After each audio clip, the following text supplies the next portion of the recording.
again. It's Wing Nation, presented by Sage Fruit here on MAV TV, talking sprint car racing, our favorite time of the week, and we are so glad that you have joined us. Ashley, Stremme, and Steve Poston. Wow, for the first time this year, this is like a regular studio show. We've been all over the place, haven't we? It's true. We've been traveling to Volusia. You've been stuck in weather in Daytona. Kidding me? And then you're in the indoor in Atlanta or Trenton, New Jersey, Trenton, New Jersey. Yeah. So you've been a little busy. Great. It's been great. Well, it's great to catch up. Great to be doing our normal thing. Right. Although normal around here, is a little bit. You and me and normal, let alone anything else. No, that don't work at all. That don't work at all. So it is. It's been busy, and we appreciate it. Let's see, Dylan Welch filled in one time. Then you and I did the show. Then Aaron filled in last week. And here we are. And with West Coast travel, I think Aaron might be back again next week. So it's a crazy start to a crazy year. But it is the start of the year, and I think that's what's so exciting about where we're sitting right now. Absolutely. Although I feel like we're kind of in a off season, if you will. Still, yeah. You know, Brad Sweet last week, he even mentioned it. He applauded the World of Outlaws for taking this break until March. That way they weren't fighting rainouts every single week. So he applauded them now that we're in this kind of secondary off season. Yeah, but it is weird. There's no doubt about it. It is weird.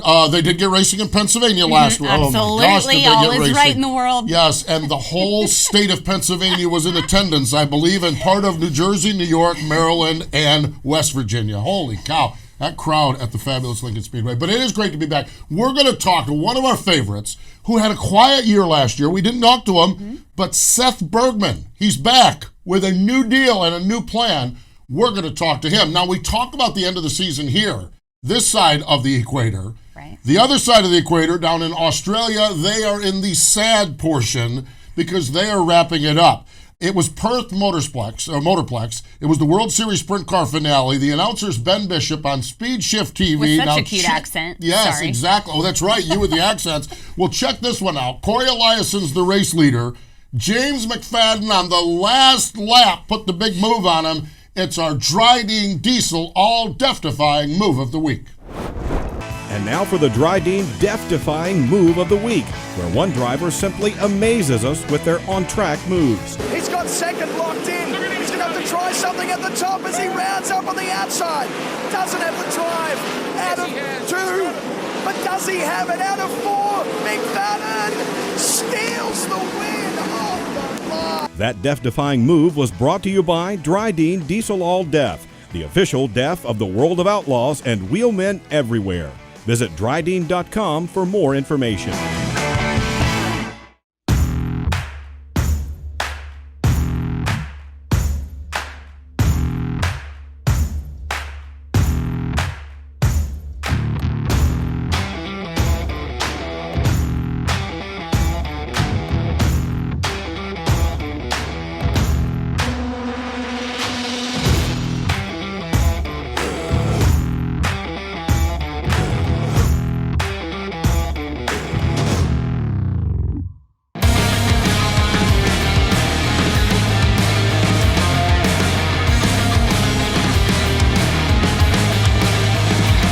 Wing Nation, presented by Sage Fruit here on MAV TV, and we absolutely love when good things happen to good friends of ours. And Seth Bergman is a guy that we've really gotten to know over the last few years.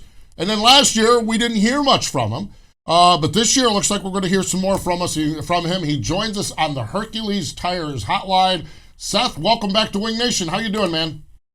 Hey, I'm doing good. Thanks for having me back. Well, I guess you are doing good. We got a lot of ground to cover with you here. But I am telling you to get an opportunity to do some more 410 racing with Mike and Josh Boffman, and to get into that is got to be really has you chomping at the bit to get going here. Yeah, it does, definitely. Like you said, it's a huge opportunity. It's something I've been working towards, trying to make happen. Obviously, I didn't know it was going to happen with Mike and Josh, but just trying to put myself in a position to where maybe I would be noticed, or a team like that would pick me up. And it all came together, and just lucky Mike and Josh decided to take a chance on putting me in the car. Nice. I love it. And I don't want to dig too deep into this because I know it's probably personal, but is that something that you're lobbying for? Are you calling guys, telling them that you're available, or is that just a phone call that kind of just popped up on your phone one day and they're like, hey, you want to drive our race car? this certain situation was just kind of like that. Yeah, it was actually Mike approached me first and asked me if I'd be interested, and then Josh after that. But typically it's tough for me. I'm not usually the type of guy that's blowing people's phones up, and I'm kind of old school, I guess. And that fact is, I feel like, I'm still hopeful that if you're a driver and you can go out there and get the job done, and be something that the car owners want, they're going to call you. So maybe some opportunities, in my career so far haven't come forth just because I'm not always on the phone, probably like I should be. But like I said, I'm just that's how I am. I feel like if I can do my job, that the right people will pay attention and I'll get a chance. And, that's what I've been doing. And they got a hold of me, and here we are now. Yeah, man, that is so exciting. It really, truly is. I mentioned this when we were bringing you onto the show, that here we go. We're rolling through 2018. You're battling for the championship. And then 2019, all of a sudden, it's like, where's Seth Bergman? And I know you ran, I think, 14 ASCS National Tour races.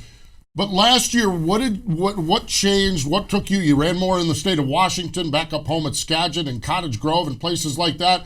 What was last year's plan, and was that by design? Well, yeah, like you said, I'll go back to 2018 first. Yeah. 2018 was a really good year for me and my team, and for my family-owned team. And I won some of the biggest races I've won in my career.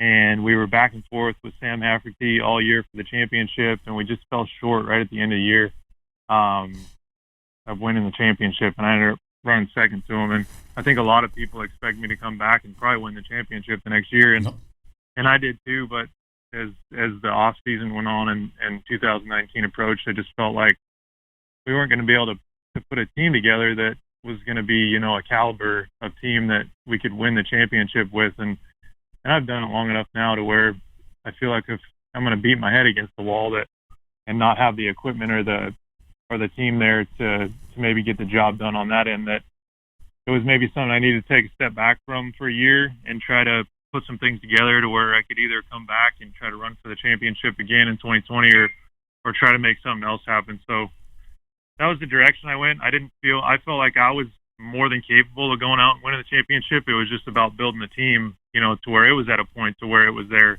as well. So, for those reasons, I took a step back and just kind of ran a whatever schedule, I guess. I was just kind of all over the country. I spent some time out in Washington where I'm from, and I think you said I ran like 14 ASCS races. So I don't think we were off the podium much when we ran there. We were fighting for wins every night. So it was good to go back and show them that, we still had the speed to get it done. It was just for other reasons I didn't come back. I absolutely respect that. When you can actually step out of the situation and pull yourself out of there to know that you've got to better align yourself with something is absolutely incredible. That being said, we know you have 30 races with the 17 team. Is there going to be any fill-ins that you'll be doing with your own stuff? What's kind of your plan and schedule looking like?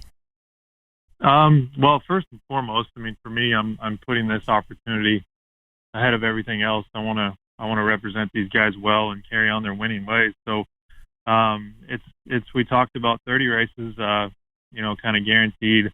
And, for me, I'm looking at it as 30 opportunities to show these guys hopefully why, they need me for more than 30 races. So, those are guaranteed. If there's weekends where I need to take my own car out, I have my team sitting here where I can take my car and go run it, or we'll see. But, just right now I'm putting that before everything else. And then, if there's weekends where I'm not going to be in the car or Josh is driving, maybe I'll go help the guys and help Josh work on the car or do that, or it's just going to kind of play it, as we go and just kind of see what happens. Boy, I'll tell you what, really neat. Going to be fun. Fun to see that 17. Always good to see the 23 on the racetrack as well. Seth, hang in there with us. Everyone else, stick around. More with Seth Bergman in just a moment. Hey, Ashley, what are you up to? Oh, I just stopped by to grab some sage fruit apples. Now I just have to decide which ones. You can never go wrong with a Honey Crisp. They're light, crisp, and full of perfectly balanced flavor. Oh, hey. You could always go with one of their classics, the Gala or Fuji. They're both sweet and juicy. Grown in the heart of Eastern Washington, Sage Fruit Company works hard on the farm and with their retail partners to provide high-quality apples and pears to consumers all year long. Well, I couldn't decide which ones. Thanks for the help, guys. I'll race you to checkout.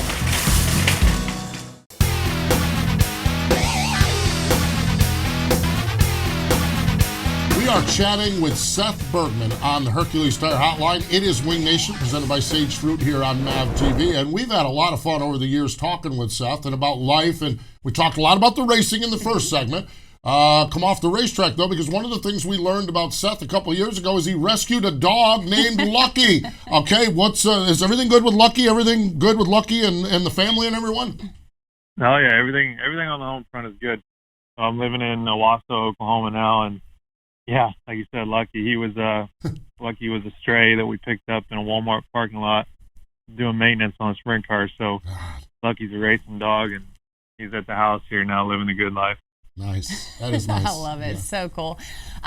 Seth, I want to talk to you a little bit because we have something in common. I lost my sister at a young age, and I know that you've lost your sister a few years back in a racing accident, actually. But I think it's awesome how you've kind of used her, and her A flies on your race car and on your race suit, and how you kind of really used her as an inspiration with your racing career. Yeah, I mean, look, it's losing a sibling is tough, and it's something that never goes away, that's for sure. But racing for me and her and my family was a passion we all shared together. I mean, it kept us close as a family. But as you get older, you look back on it and you realize racing, does more than just what you're doing at the track. It keeps families together, and it was something we all did and spent time together doing and had a passion for. So when we lost my sister, it's tough. Obviously, it's still tough.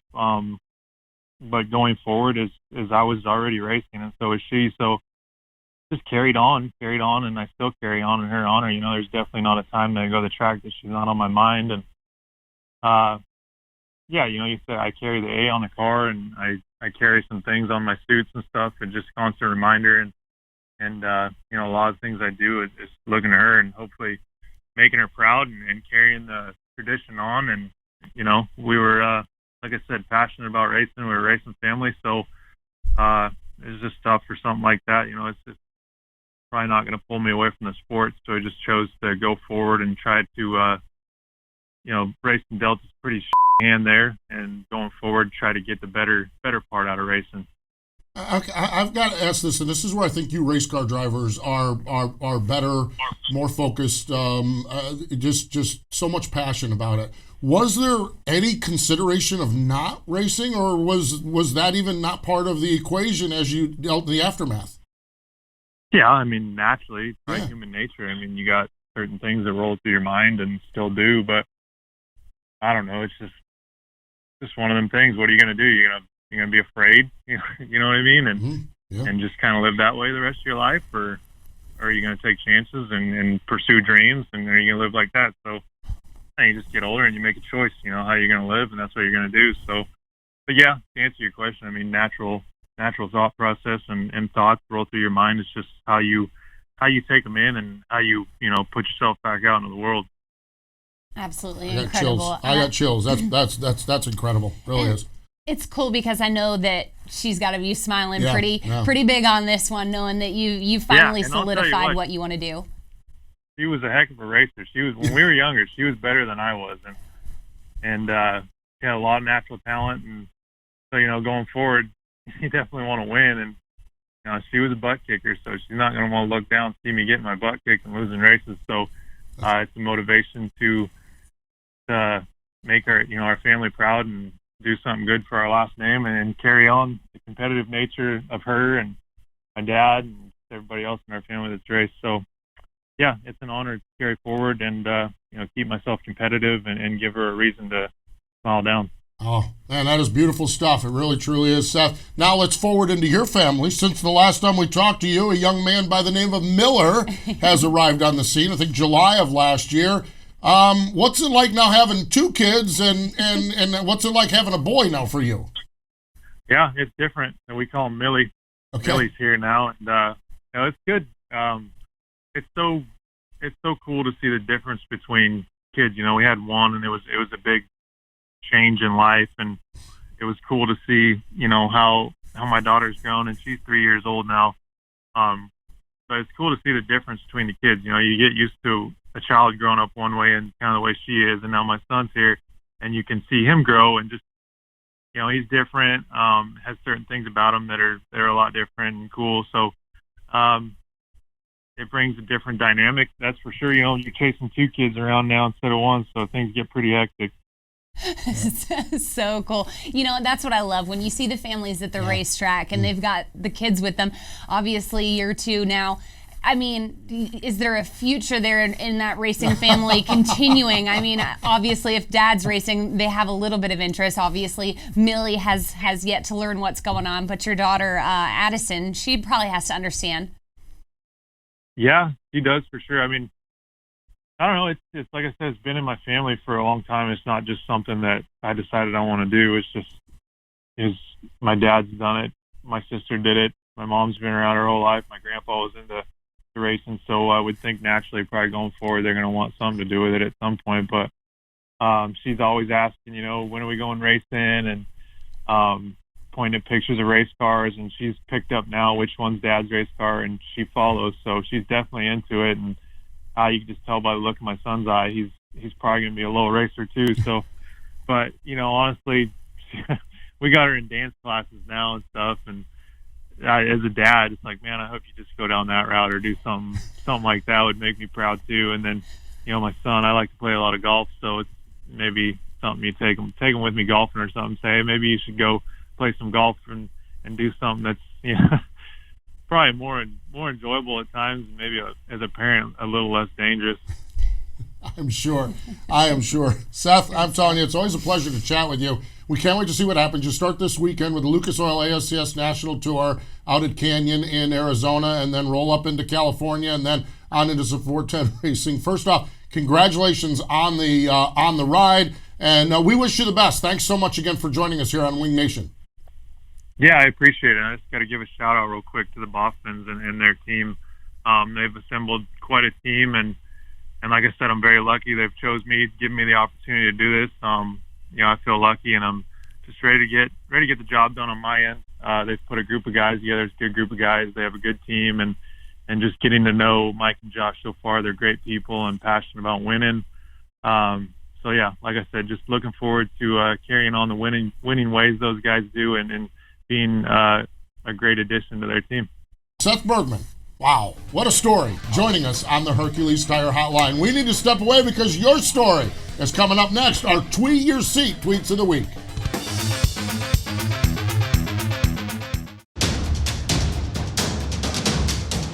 Citywide to countryside.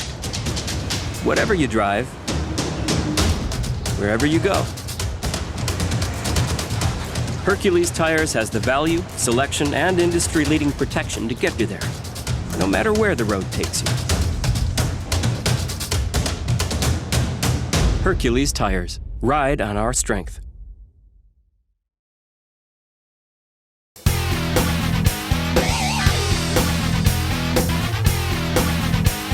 We're back. You're watching Wing Nation presented by Sage Fruit, and it is your time of the week. That's right. It's time for the Tweet Your Seats Tweets of the Week, and it starts at the fabulous Lincoln Speedway with the icebreaker. Oh, my Lord. Like you said earlier, everybody and their brother and sister and cousin twice removed were there. Mel, Bert, K-Rob, Amanda, Travis, Raz, Brian, Mark, One Slow Olds, CJ, Mary Beth, Letitia, Chris, Brian, and Jeff. 2020 is going to be a good year if it starts off at the icebreaker like this. Of course, it was 50 degrees and yes, beautiful sunny. Sunshine. The blue skies when the pictures are great. Yes, and they had to push back the start time because the line to the ticket booth was incredible. They couldn't get cars parked. Absolutely insane. Kudos, Pennsylvania Posse. Yes, absolutely. Of course, your winner was Danny Dietrich. He had a mid-race pass there on Ryan Smith. And your top 5 ended up with Logan Schuhart, Freddie Raymer, Brandon Raymer, and Anthony Macri. How about the Raymer boys, 3rd and 4th? Probably made Fred and Deb pretty happy, I'm sure. Deb probably sling a few extra T-shirts. Those boys keep running up there like that. Really, really neat. Good stuff. Great, great stuff. And we do appreciate all the tweets. Yes. Lincoln is one of those tracks. Boy, when they're racing, our Tweet Your Seat mailbox just flies open. Great fans up there. Really, really neat stuff. Ashley, this is the East Coast Indoor Dirt Nationals. Tweets from Pam, Amanda, Kevin, BK, and Andrea. Andrea's Miss Motorsports, by the way, Andrea Cap. She's fantastic. She's just such a diehard race fan and sprint car girl, too. Yes. This is indoor 600cc racing. I've been doing this stuff for a long, long time. Okay, I've got to tell you this. I don't recall seeing anything more impressive than what I saw Saturday night in the Cure Insurance Arena in Trenton. John Keller, he's a weekly racer at Bridgeport, okay? He had everything that could go wrong went wrong on Thursday. He went home early and tried to convince the team that I'm going home.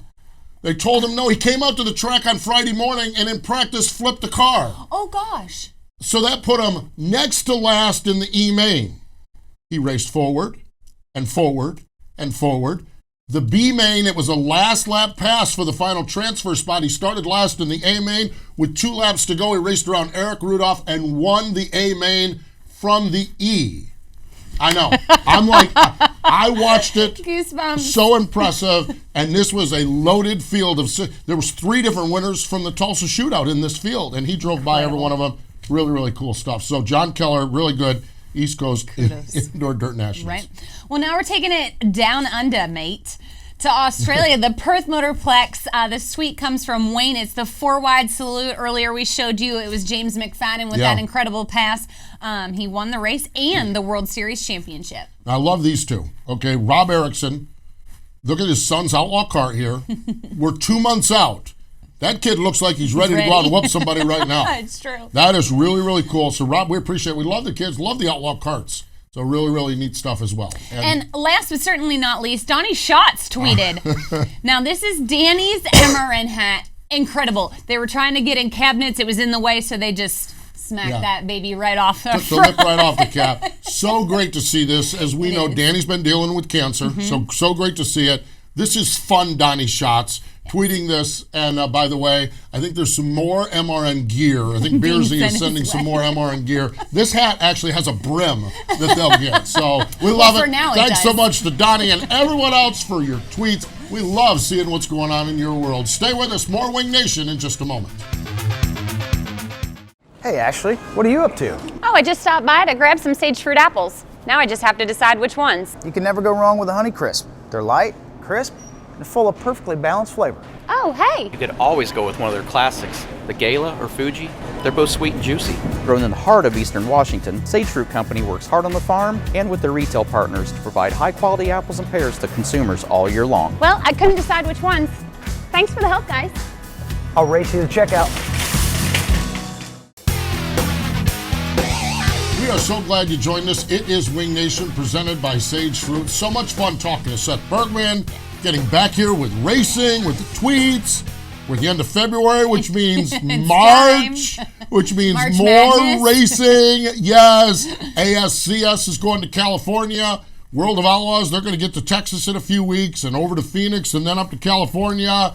You got to be excited because Williams Grove and Port Royal open up this month, coming up. Yep, incredible. Oh my gosh, I yes. just don't even know where to start. These places, Lincoln, it's always a gamble. Same with these. In March, it's always a gamble. And the World of Outlaws have decided not to take that gamble, which kudos to them. That's a lot of traveling for those guys. Yep. But it is. You never know. Fingers crossed. All-Stars, they're in Ohio. Man, when the All-Stars get to Ohio, they have a big 2-day show in Attica. Oh, it's going to be great. I'm telling you what, February's been a great month. Yes. But I'm ready. It's going to be better. It is going to be good. March is going to be great. So it is fantastic. Really, really good stuff. We appreciate it. I love the Seth Bergman story. And every time we talk to him, we find another layer that just makes him just a really super cool I big almost dude. want to nickname him Luck. He's Absolutely. got Luck on his side. So we appreciate Seth Bergman joining us here on the program. We appreciate you joining us as well. Thanks again, everyone, for joining us here on MRN's Wing Nation, presented by Sage Fruit here on MAD TV.